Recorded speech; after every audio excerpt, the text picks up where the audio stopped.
Hey everyone, welcome back to Self-Serving Skillets. Welcome to Pico de Gallo, and we are going to be using the freshest ingredients possible. I think that this dish especially, but just generally in your cooking world, you need to not be married to a specific ingredient or a specific recipe and instead embrace what's available to you.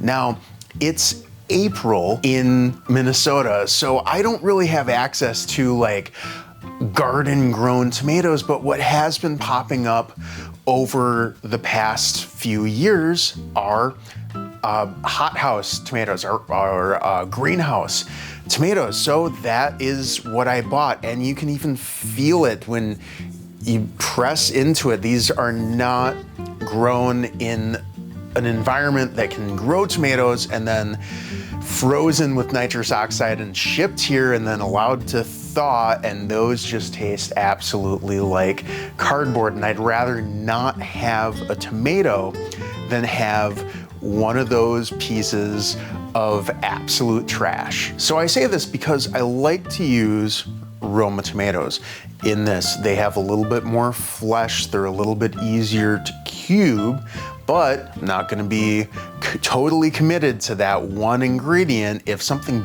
better for right now is available. If all you have is cherry tomatoes, cut those up into eighths. This is gonna be delicious. So I'm gonna get down there and I'm gonna slice this tomato minimum half an inch. You could go down to about a quarter inch. If you're ever in doubt, grab yourself a spoon and put some of these on. If it can hold multiple, then you're in the right direction. If it can only hold one or two, maybe go a little bit smaller. You can also at this point take out some of the goop.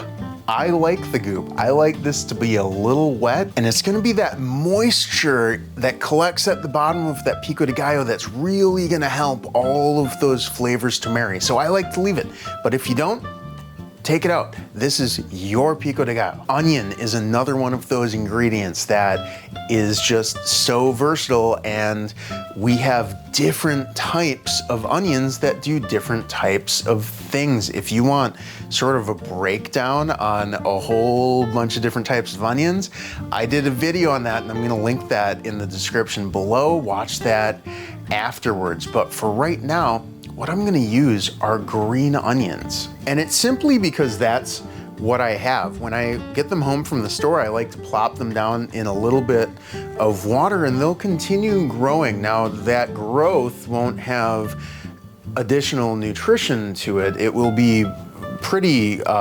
static in the nutrition that's already in there. But what this does is it frees up space in my refrigerator, and it visually lets me know, hey, you have some green onions. So I like to keep those right over here on the windowsill. And green onions are great because they're already bite-sized. I just need to cut them thinly.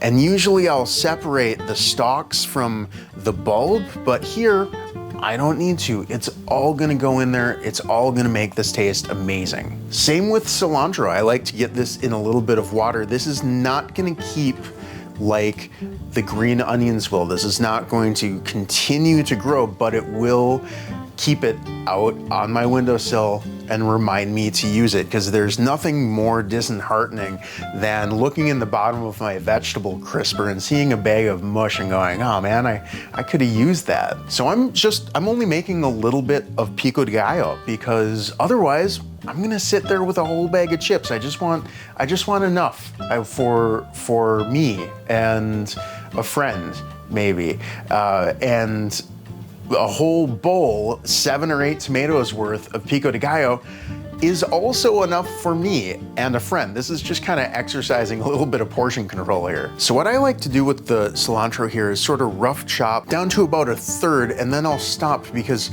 once the stem gets a little thicker, it gets a little bitter in my opinion. So I'll take that off and just pluck these leaves. And once I have my pile, I'm going to rough chop that one way, and then the perpendicular way, I will just rough chop again.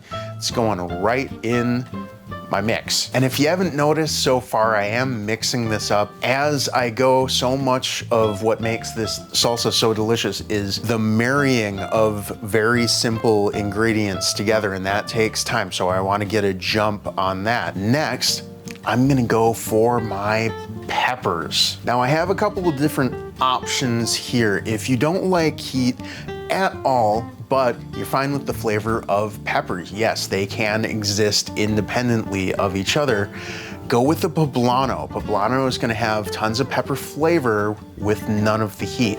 If you only like a little bit of the heat, Anaheims are a really good choice for you. If you like sort of a moderate amount of heat, jalapenos. Now jalapenos are one of those peppers that can be very spicy or very bland. A few things we can do to sort of educated guess ourselves towards a spicier jalapeno, one that has started to turn like this, that has a little bit of color on it. That's probably an indicator that it's gonna be a little more spicy. If you see on the sticker at the grocery store that it came from somewhere with an arid climate, that is probably also going to be an indicator of spice. But also, if it is smooth on the outside, it doesn't have any ridges or relatively few ridges, that's also usually an indicator of spice. Not for all peppers, for the jalapeno. And lastly, I'm just going to juice half a lime in this. And I'm only going with half because some limes are juicier than others. Some limes are a little bit more acidic than others. And I'm just gonna give this a good mix with a pinch of salt. And the salt is just gonna bring out all of the flavors. There's no point in adding all this stuff if we can't taste it. I'm gonna let that sit for a minute and then give it a taste, see what it needs. These flavors aren't all the way combined yet. That'll take place over time, but I can see what I need here. So I'm gonna go in with about half as much lime as I have left, a little bit more salt, and about half of that jalapeno. And then we wait. This needs to sit for half an hour. If you can make it that long, it's gonna be delicious either way. But once everything's had a chance to get to know each other, then it's gonna be really special. So while we wait for that pico to be perfect, I just want to take a minute and thank new Patreon supporter James McCann. The videos that I create for this channel are made possible by the incredible generosity of my Patreon supporters. James, you're signed up at the duck egg level, so if you view my content through Patreon, you won't have to view ads like this. Half an hour couldn't come fast enough.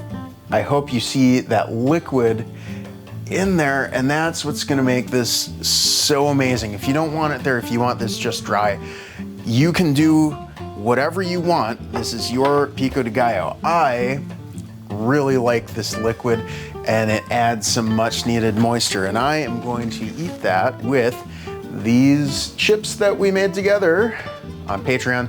Link is in the description below.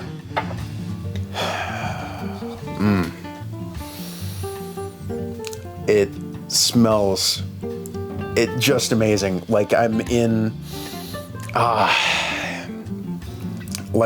favorite burrito place.